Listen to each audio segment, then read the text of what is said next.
हमीरपुर नाम के गांव में एक पप्पू नाम का ढाबा था। उस ढाबे का नाम गांव गांव में पहुंचा हुआ था। पप्पू उस ढाबे में वेज और नॉन वेज खाना रखा करता था। उसके खाने के चर्चे जगह जगह पर फैले हुए थे। उसी वजह से उस ढाबे में बहुत सारे लोग खाना खाने के लिए आया करते थे। उस ढाबे का मालिक पप्पू बहुत कंजूस किस्म का आदमी था। वो हमेशा किसी भी भिखारी को या भूखे आदमी को मदद नहीं करता था। वो हमेशा उन लोगों को नजरअंदाज कर दिया करता था और अपने ढाबे का खाना फेंक दिया करता था। उस पप्पू ढाबे पर दो आदमी काम किया करते थे। उनका नाम था राजू और श्याम। वो दोनों बहुत ही नेक दिल इंसान थे, मगर मालिक के सामने उनका कुछ भी नहीं चलता था। वो हमेशा मालिक की कही बातें माना करते थे।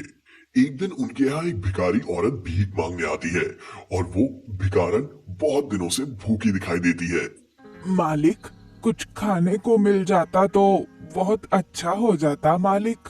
अरे, हमारे यहाँ कुछ भी खाने के लिए नहीं है। जाओ यहाँ से, हमें परेशान मत करो। बेटा, कितने दिनों से मैंने खाना नहीं खाया। तुम मुझे खाना दे दोगे तो बड़ी मेहरबानी हो जाएगी। अरे राजू, इस भिखारन को यहाँ से निकालो, बाद में वो काम करो, समझे? साहब, कृपा करके खाना दे दो। मुझ भिखारन पर बड़ी कृपा हो जाएगी। यहाँ से चली जाओ, मुझे काम करना है। मुझे तुम्हारे जैसे भिखारियों के मुंह लगने का वक्त नहीं है। माँ जी, आप यहाँ से चली जाइए। क्या जमाना आ गया है। ऐसा कहकर भिखारन वहां से चली जाती है और थोड़ी देर चलने के बाद उसे चक्कर आकर गिर जाती है। और ये सब राजू देख बहुत हैरान हो जाता है और वो उस भिखारन के पास चला जाता है। तभी वो देखता है कि भिखारन अब मर गई है। ये देख वो बहुत घबरा जाता है। मालिक, ये भिखारन मर गई है, अब इसका क्या करें मालिक? आपने इसको खाना ना देने की वजह से ये भिखारन मर गई, अब क्या करें मालिक? अरे, इसे किसी ने देखा नहीं है ना? नहीं मालिक, किसी ने नहीं देखा मालिक। अब इसको अपने ढाबे के पीछे वाली जमीन में गाड़ दो और ये खबर किसी को भी पता नहीं लगनी चाहिए। जी मालिक। अब जाओ, जल्दी से अपना काम खत्म कर लो।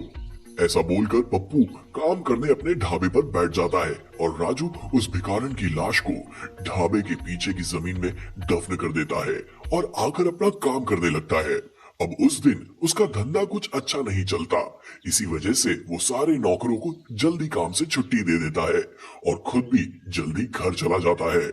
मालिक को ऐसा आभास होता है कि कोई उसका पीछा कर रहा है, मगर वो पीछे मुड़कर देखता है तो उसका ये वहम है, ऐसा उसको लगता है।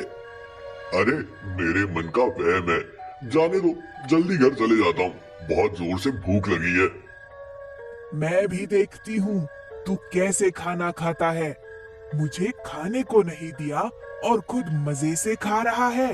अब मैं तुझे मजे से खाना नहीं खाने दूंगी।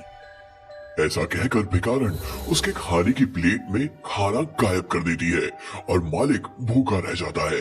अगले दिन मालिक ढाबे पर आकर अपना काम शुरू कर देता है। तभी वहां ढाबे पर कुछ ग्राहक आ जाते हैं और ग्राहक आने की वजह से राजू उनको खाना परोसता है। तभी ग्राहक, अरे, ये कैसा खाना दिया है? कुछ स्वाद ही नहीं है, कितना तीखा बनाया है। ये खाना हमें नहीं चाहिए, ये खाना। रुकिए, कुछ गलती हो गई होगी राजू से, आप चिंता मत करो, मैं आपके लिए अभी दूसरा भोजन मंगवाता हूँ। जी नहीं, हमें दूसरा खाना नहीं चाहिए, हम जा रहे हैं।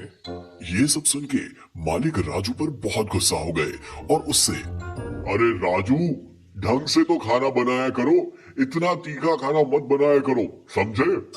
जी मालिक, ऐसा ही करूंगा।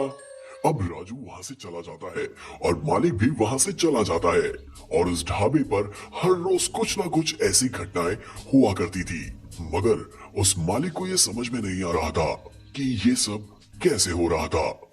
अरे राजू, हमारे ढाबे पे हर रोज एक ग्राहक की कंप्लेंट क्यों आ रही है? मुझे कुछ समझ नहीं आ रहा। मुझे लगता है मालिक, हम तो मन लगाकर खाना बनाते हैं, मगर फिर भी ग्राहक कुछ ना कुछ बोलकर चले जाते हैं। मुझे लगता है उस भिखारन का भूत है। चुप कर, ऐसा कुछ नहीं होता, समझे? चल काम कर। जी मालिक। ऐसा बोलकर राजू अपना काम करने लग जाता है और जल्दी काम खत्म करके अपने घर चला जाता है। अगले दिन राजू जल्दी ढाबे पर आता है और अपना काम करने में व्यस्त हो जाता है। तभी एक बड़ी कार आकर ढाबे के सामने रुकती है और उसे देखकर राजू उनके स्वागत के लिए जाता है और बोलता है, आइए साहब, आपका हमारे पप्पू के ढाबे में स्वागत है।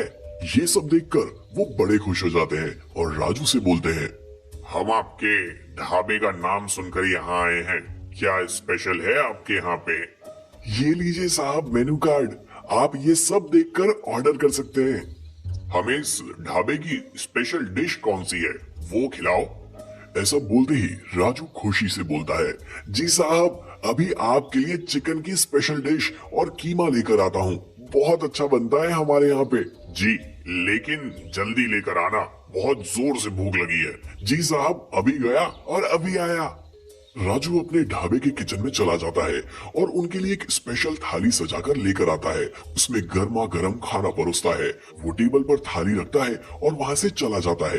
तभी आदमी खुशबू सूंघकर, खाने की बहुत अच्छी खुशबू आ रही है, चलो चक्कर देखता हूँ। वो आदमी उस थाली में से कुछ खाए, तभी वो थाली हवा में उड़ने लगती है।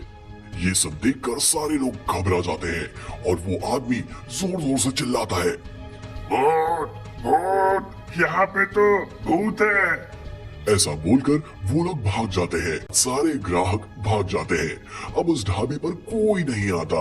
अब ये सब देखकर राजू अपने मालिक से, मुझे ऐसा लगता है यहाँ सच में वो भिखारिन का भूत है। मुझे ये सब देखकर सच में ऐसा लगने लगा है। पड़ोस के गांव में एक सिद्ध बाबा रहते हैं, उनके यहाँ जाकर देखते हैं। हाँ, ऐसा ही करते हैं। अब मालिक और राजू ढाबे से निकलकर जल्दी से दूसरे गांव जाने के लिए निकलते हैं और दूसरे गांव जाने के बाद राजू उन्हें वो सिद्ध बाबा के पास लेकर जाता है और वहां जाकर देखते हैं तो बाबा ध्यान में मग्न रहते हैं। वो देख राजू और मालिक उनके सामने बैठ जाते हैं और बाबा के ध्यान खत्म होने का इंतजार करते हैं। तभी बाबा का ध्यान पूरा होता है और वो आंखें खोलते हैं और आंखें खोलकर देखते हैं तो राजू और उसका मालिक उसके सामने बैठे होते हैं। तभी बाबा, क्या हुआ वत्स, बड़े चिंता में लग रहे हो? मालिक, मेरे ढाबे पे भूत का साया है, ऐसा सब बोलते हैं, क्या ये सच है बाबा? अब बाबा अपना ध्यान लगाकर देखते हैं। तब उन्हें पता चलता है कि उस ढाबे के मालिक ने उस भिखारन को खाना नहीं दिया था। अब बाबा आंखें खोलते हैं और बोलते हैं, वत्स, तुमने तुम्हारे ढाबे पर आए हुए भिखारन को खाना ना देने की वजह से वो वहाँ मर गई और इसी वजह से वो अब ये सब कर रही है। बाबा, इसका कोई तो उपाय होगा? उपाय है, मगर तुम्हें करना होगा। आप बताइए बाबा, आप जो भी बताएंगे मैं वो करूंगा। तुम्हें तुम्हारे ढाबे के पीछे की लाश को निकालकर जलाना होगा और उसका पिंडदान करना होगा। इससे उसकी आत्मा को शांति मिलेगी और जिंदगी में कभी भी किसी भिखारी को भूखा नहीं भेजना। नहीं बाबा, दोबारा ऐसी गलती नहीं होगी। आपने जैसा बताया मैं वैसा ही करूंगा। अब मैं चलता हूँ। बाबा का आशीर्वाद लेकर मालिक वहां से निकलता है और अपने ढाबे पर आकर उस लाश को जलाने की पूरी तैयारी करता है और उस लाश को खोदकर उसको जलाते हैं। अब मालिक उसके ढाबे पर आने वाले किसी भी भिखारी या गरीब को खाली हाथ और भूखा कभी नहीं जाने देता था। इस कहानी से हमें ये सीख मिलती है कि जिंदगी में हमेशा गरीबों की मदद करनी चाहिए और भूखे लोगों को हमेशा खाना देना चाहिए। किसी को भूखा नहीं रखना चाहिए।